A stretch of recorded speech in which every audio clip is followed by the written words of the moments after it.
Well, against my better judgment, I think I'm going to wade into the current HBD controversy that is swirling around Bronze Age Pervert.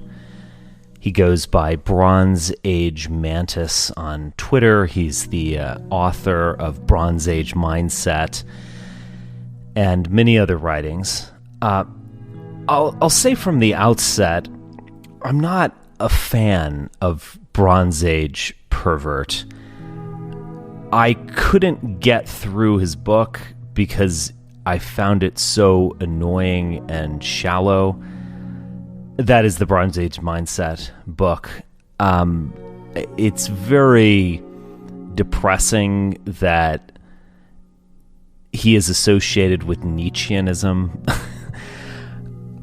He presents Nietzsche in a way that could only be described as teenage or juvenile, but the rest of his output seems to be filled with various bold assertions, bravery signaling, his announcement that he is the biggest badass ever, while he's actually kind of hiding away in Romania, and he kind of looks like a weirdo, to be honest. But I actually will wade into this because I find myself agreeing with him, at least on a superficial level, about the limitations of HBD. And here I'm speaking personally, not necessarily what his perspective is, but also some annoyance I have with some of these late-coming adopters of HBD. I'm thinking here specifically of Aporia magazine and Bo Weingard, but there are probably other examples. Anyway, let me read this one tweet because it will give me enough fodder to dilate on this matter. So this is Bronze Age Pervert, January 2nd, 2024. While for the sake of truth, I think facts about racial disparities should be discussed, it's not good at all politically. Well, fair enough. I basically agree. In 2024, going into any sort of political debate with a bunch of IQ charts or califers or anything resembling that would just be a total non-starter. You'll get lambasted in the press, you'll be canceled, etc., etc. But we already knew that. I would ask whether posting homoerotic photos on Instagram declaring yourself a barbarian Nietzschean while ultimately being curiously Jewish is a good path forward politically. I'm not sure race realism is worse than that one, but I guess we should just take him at his word that he knows better. But anyway, I'll read on. In fact, it's impossible in the present circumstances. Only a myth of race blindness is workable. Well, again, I do tend to agree on a superficial level. I also agree on a deeper level of a myth of race blindness. I think it is a myth, and that is the best way to think about it. He drops that later on in this, but I would applaud him for understanding that it is ultimately about feelings and not facts. Feelings don't care about your facts.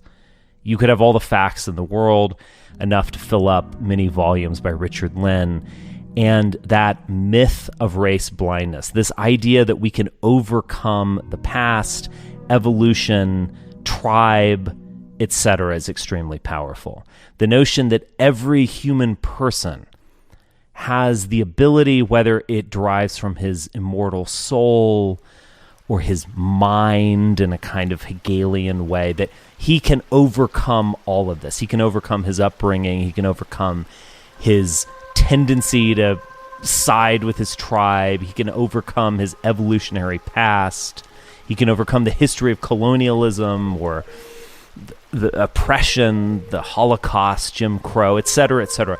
There is a kind of mythical, idealistic impulse that derives the tenets of liberalism, and I totally agree with that. And I think in the face of something that powerful, race realism will ultimately fall flat, and I do think that that's its fatal flaw. I also agree that the truth is the truth. You should read the data, use your logic and sometimes intuitive leaps, but you should just pursue the truth wherever it takes you. And even if it is politically unpalatable for most, that's okay. That's not your job. So I more or less agree with him here, even if he is acting in bad faith as usual. You won't convince some populations that they are inferior by birth and deserve their station in life. You won't even convince, quote, decent people, end quote, from high-achieving populations of this. I don't know why he used a scare quote there, but I'll move on. On the other hand, discrimination to offset perceived past discrimination or natural inequalities is also felt to be wrong, although I think it would be relatively easy to convince modern populations to accept affirmative action to offset natural inequalities, which is another reason pushing this with a political intention is a big mistake. Okay. This isn't exactly clear, but I know what he's talking about, and he actually does clarify this in some other tweets. And I think this gets to an important aspect of why I also think race realism is rather unworkable and not really worth pursuing, certainly politically, but also intellectually. It's a dead end, as it were. So there's a fact and value problem here. So there's the fact that Johnny can't read good, that Johnny has a low IQ, that Johnny got hit in the head by a mule when he was 5, that Johnny's father was in and out of prison for his entire life, etc., etc.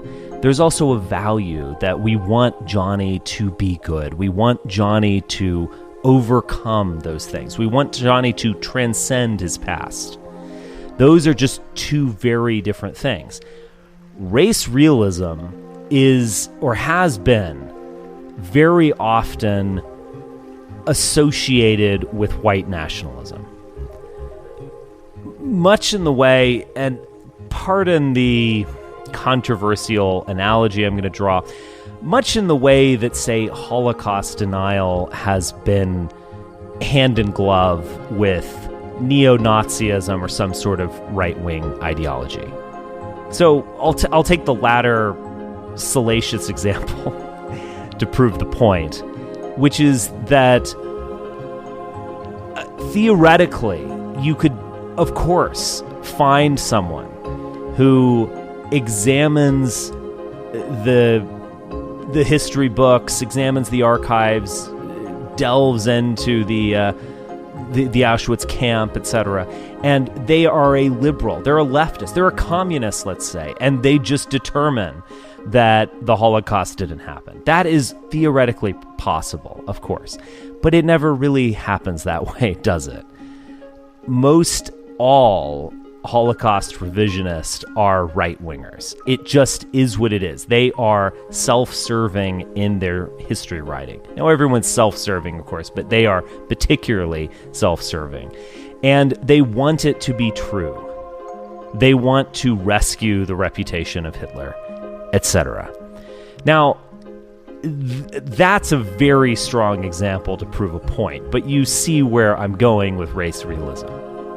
Now, theoretically, you can go in with an open mind, just look at the facts, use evolutionary theory to reach race realism, and that doesn't have anything to do with what you feel or what your values might be. You could be a Catholic, you could be a communist, you could be an atheist, libertarian, etc.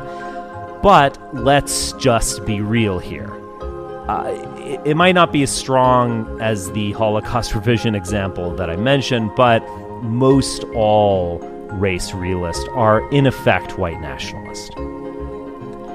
Now, what is white nationalism? I think it probably could be defined as the idea that the American white population needs to be segregated from other races and needs a state of its own.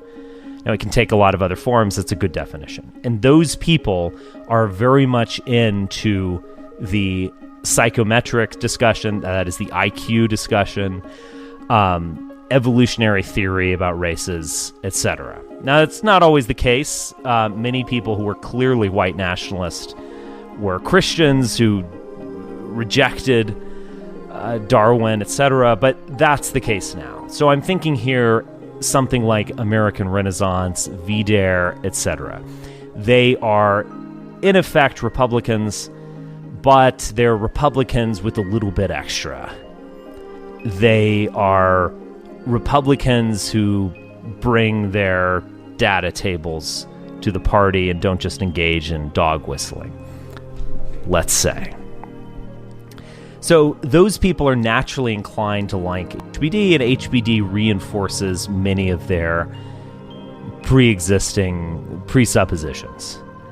So it says that white people are smarter than blacks, not quite as smart as Asians, at least on math, and not nearly as smart as Ashkenazi Jews. So it reinforces presuppositions. It makes them feel good, to be frank.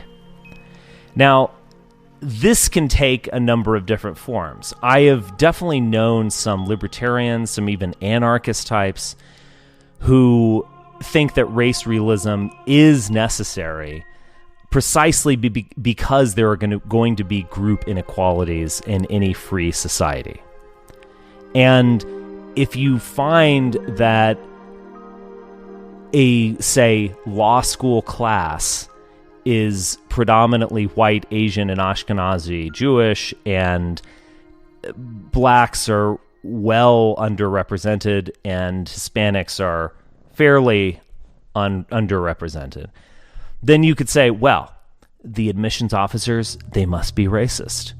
There must be some systematic racism that's infected our entire society. We have to look into this. We need to counteract it with public measures. And then one public measure follows another, becoming more and more intense. It leads to more socialism, et cetera, et cetera. There's this big problem that you think is a problem because you aren't ultimately colorblind. No one is colorblind. Everyone can read a stoplight. So if your presupposition is that this should be a random distribution in this hypothetical law school class, then you're going to want to solve that problem. Well, another solution is that it's just about race realism, Asians, high spatial mathematical IQ, lower on the verbal. They can do the law school stuff. Ashkenazi, super good at verbal. No doubt that they're vastly overrepresented. Whites, well-rounded population, and there's no question of why they're overrepresented or just simply represented. Hispanics, that's a very diverse population, but certainly with African Americans, they're just not up to the task. Some individuals will be, but when we're looking at this thing on a demographic level, they're just going to be seriously underrepresented. And that just is what it is. And we need not judge anyone. That African American who gets into law school is just as talented as the Asian candidate. And we can speak, break bread, exchange ideas as individuals in that type of realm if it is truly free. And in this scenario, race realism bolsters that type of free society. Well, I don't think the world really works that way. The world works in a way that is driven by, on the one hand, a sort of racial nationalism, which is actually a very natural thing, and on the other hand, a sort of, let's say, Christian idealism. There's no Greek there's no white, there's no Jew, there's only one in Christ, or one in America, or one under the law, etc. It's a kind of post-Christian conception. And both of those things are going to counteract any sort of free society. So the post-Christian one is pretty obvious. You see a law school class, or let's say you see the current class of the University of California, Los Angeles, and it's all Asian, and it just feels a little gross. It feels unfair, it's bad, something must be done, etc. Now, I don't think we should underestimate the power of white nationalism, even in the United States.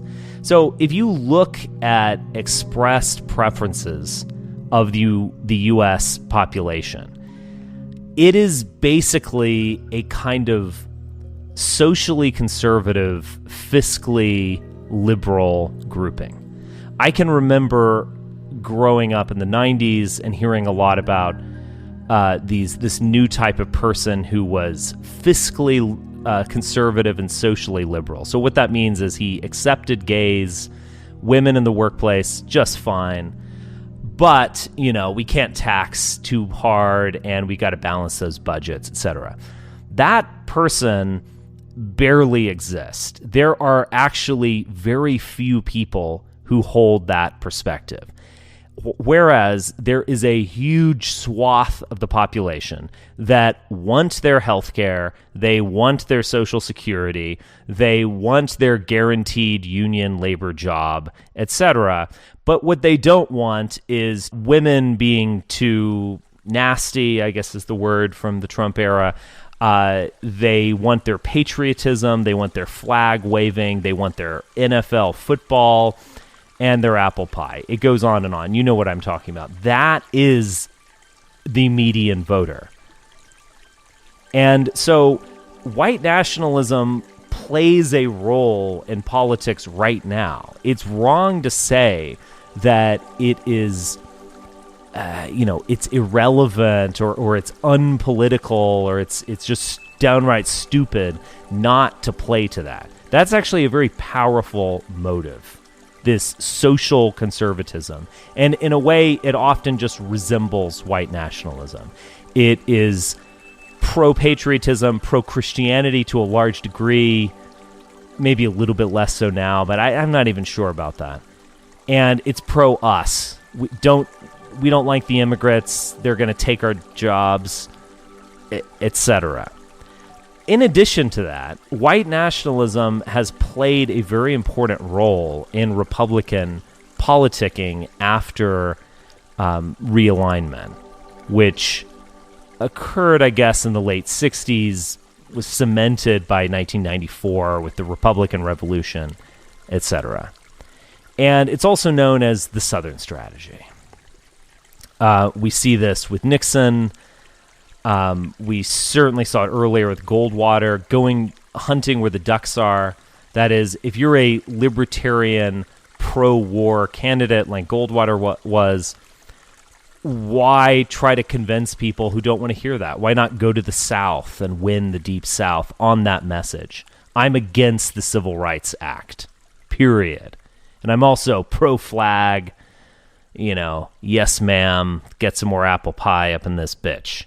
That is going to play really well in the South. That is the Southern strategy, effectively. All of these white Southern Democrats across generations moved off that party. And beginning with Goldwater, definitely with Nixon, there's some murkiness in there. Jimmy Carter was the first evangelical Christian president, etc. But by the Reagan era and into the 90s, these white Southern conservatives moved off the Democratic Party, and they became firm Republicans. And what's interesting is that, from what I can tell, kind of looking back at my own career and looking at history, I think that race realism, that is, people like Jared Taylor or Charles Murray, although, those are different types of people, but, tons of similarities. That these types of people and the whole HBD motive was a kind of rationalization or explication of the Southern strategy, which probably was the most successful political strategy of my lifetime, maybe of the last 75 years. So what I mean by that is that, there's a famous line from Atwater where he said, at one point you could go yell the N-word. He actually used the N-word when he said this. He's like, you could just yell N-word, N-word, N-word. Then you had to be a little more subtle about it. You had to say, well, we're against forced busing or too much integration, etc. And then you can't even talk about that. You've got to talk about, well, we're for Reaganomics and tax cuts and stuff like that. But the underlying message remained. That is, winning over whites to the Republican Party effectively on the basis of racism. And as I look back, on my life, I see a lot of this white nationalism as being, in effect, a kind of like idea factory or intensification or, again, explication of what is a implicit political strategy. The Southern strategy, the most successful political strategy of the last 75 years, also the most subtle and the most implicit, tacit. It's what you don't say that gives it its pop. You don't just go out there and yell the N-word. You imply that the Republican Party is the home to whites. And you also imply that a certain kind of race blindness is, in effect, good for whites. And I think that might very well be true in many cases. You see this even today in a lot of the Ron DeSantis stuff or the critical race theory outrage. That was all very, very silly. Critical race theory is not being taught in lower school. It's barely being taught in graduate school, to be honest. Anyway, but we know what they're talking about. They're talking about the whole left in general. They're talking about a kind of anti-white animus that is motivating these institutions, animating these institutions. And if we could just get away from race, everything would be fine. And it's almost as if they think reverse racism is almost kind of worse than the good old-fashioned white racism. I don't know. So these things have been very powerful, and HBD is not a fringe thing. I mean, it is in a way, but it's actually highly integrated with Republican electioneering. And it still is. And it probably will be for another decade or two. But these people like to say that they hate the Republican Party and they are post-political, they just care about the white race or whatever. I am skeptical of that, and I find that they are all, at the end of the day, fans of the Republican Party. They just say the quiet part out loud, and they probably say it too loudly, maybe for comfort. But that is what they are doing. They aren't actually finding a third way or a new path. It isn't ultimately about, Western civilization or the white race. It's kind of, at the end of the day, an intellectual hotbox for justifying the Republican Party. Okay. Let me read on here, and I'll probably, go on some more digressions. But I hope this is interesting. This is Bronze Age pervert again. The only solution in the short run is race blindness, stopping and reversing all racialization of politics and society. This isn't my preference, because he's such a badass, by the way, but a statement of fact. The HBD position is an impossibility politically and culturally today. Again, I've already said I basically agree with that. Public hypocrisy is the only way out that will be accepted unless you are ready to go the Nietzsche and Gobineau route, and you are not. All right, so this is some of his bravery signaling. My only question to Bap would be, are you ready to go the Nietzsche and Gobineau route? Because I don't really see that reading this. It kind of seems like you're cautiously advising conservatives not to talk about human biodiversity too much. So, what is the point? Like, why would you be giving this advice if you are already a, Ubermensch of some kind? It's rather odd. But anyway, there's another aspect of this that I think is worth talking about, and that is the Aporia magazine, which is on Substack, and I've read some things from them. It seems good. I haven't interacted with him in a while, but I used to interact with Bo Weingard quite a bit on Twitter, and it's, he seems like a good guy. I have very little interest in this subject at this point in time because I feel like everything that could conceivably be said has been said. I mean, there's a famous story of someone who worked at the patent office in Washington, D.C., and he said, well, we might need to close this down because everything that could be invented already has been, and that, that was in 1905 or something. I mean, it's probably apocryphal, but you kind of know the type of person who would say that, or you see the fallacy right there. He said that just before the revolution in the computer and automotives and robotics and et cetera, et cetera. He just couldn't see it because he was thinking in the past. And all the past inventions, yes, have already been invented, but that just shows that he has a lack of imagination. But I do think that this is, in fact, true when it comes to HBD. I don't think that there's much more that really needs to be done on this subject. And it seems like people pursuing it are circling the drain around things that have already been established. But they're presenting themselves as having these bold new ideas. I'm just looking at an article here written by Bo Weingard, The Case for Race Realism. Race is real and consequential. That actually seems to be a kind of synopsis of an article that I wrote about 10 years ago now, with basically the same subtitle. I remember saying, race is real, race matters, and race is the foundation of identity. Race is real and consequential. Yeah, I mean, all of this stuff has been done. And even when I did it, it was old. I'm not claiming that I'm some pioneer in this subject. I'm definitely not. But it's presented as if, I'm here telling you people what you finally need to recognize. And it's just this rehash of things that are rather tired at this point.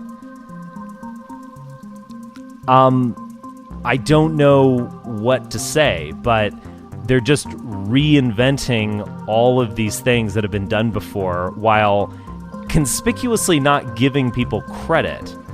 I actually published a book, and I worked quite diligently on it. It's written by Ed Dudden. I added a lot to it. I'm, not to take anything away from Ed. It's definitely his book, but as editor, I really added a lot to it in structuring it and so on.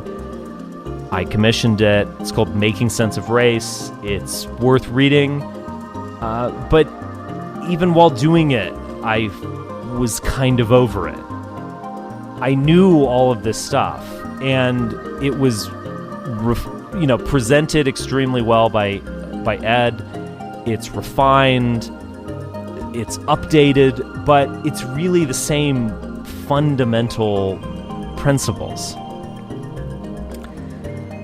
And I don't know, maybe I'm just missing something, but I don't know where this goes from here. And I think it is rather odd, although maybe it's not really that odd, of conservatives now adopting it now that it's in itself fairly inconsequential. In the sense that conservatives are, by their very nature, this backward-looking group of people. And I remember thinking this with the rise of Ann Coulter in the Trump movement. Now, she'd had a career for 20 years, but she really became something with Trump. She was the ultimate Trump fan, and she just sounded exactly like stuff that I'd read in VDare in circa 2003. If we don't elect Trump, we don't stop immigration now, nothing matters, we won't have a country, or at least we won't recognize it, and blah, blah, blah, blah, blah. All of that stuff had been said. All of that was just talking points from yesteryear. And as I pointed out in a speech I gave at American Renaissance in 2011, I think, well, it might have been late. It was 2013, but I was referring to data from 2011. The majority of births in the United States are to non-white mothers. Thus, the demographic transition is baked into the cake. There's not much you can really do outside of, I guess, going the full Gobineau or, I don't know. It's weird to associate Nietzsche with this stuff. But anyway, it's baked in the cake. You just have to deal with it. And I actually tried to deal with it in the speech I gave. But it's very odd that people like Ann Coulter adopt all of these things kind of like 20 years after they're no longer relevant. And maybe I keep saying it's odd. It's not odd. It's what conservatives always do. They quest after a lost cause. The moment something is irrelevant or backwards is the moment they start loving it. Because due to their personalities. They're not on the vanguard of anything. That's antithetical to who they are. So they adopt the vanguard 30 years too late. Conservatives oppose MLK and race blindness and the civil rights stuff. And then 20 years on, we love it. That we invented it, in fact. This is what we're all about. They're just an unbearable group of people, in my opinion. Conservative intellectuals. And, again, I like Bo Weingard. I've never met him personally, just interacted with him a bit, and I've read him here intellectually. I mean, I like him. He seems like a great guy. And I'm sure all of his stuff is well written and well done.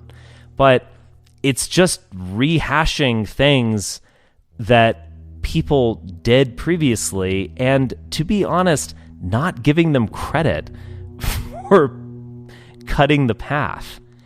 And that is rather intellectually dishonest. Why does this thing exist? You've just invented race realism. This has been going on for decades.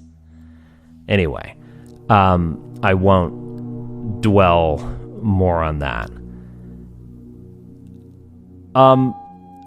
Let me try to wrap this up, because I've spoken for over 30 minutes in a rather rambling but hopefully enlightening way.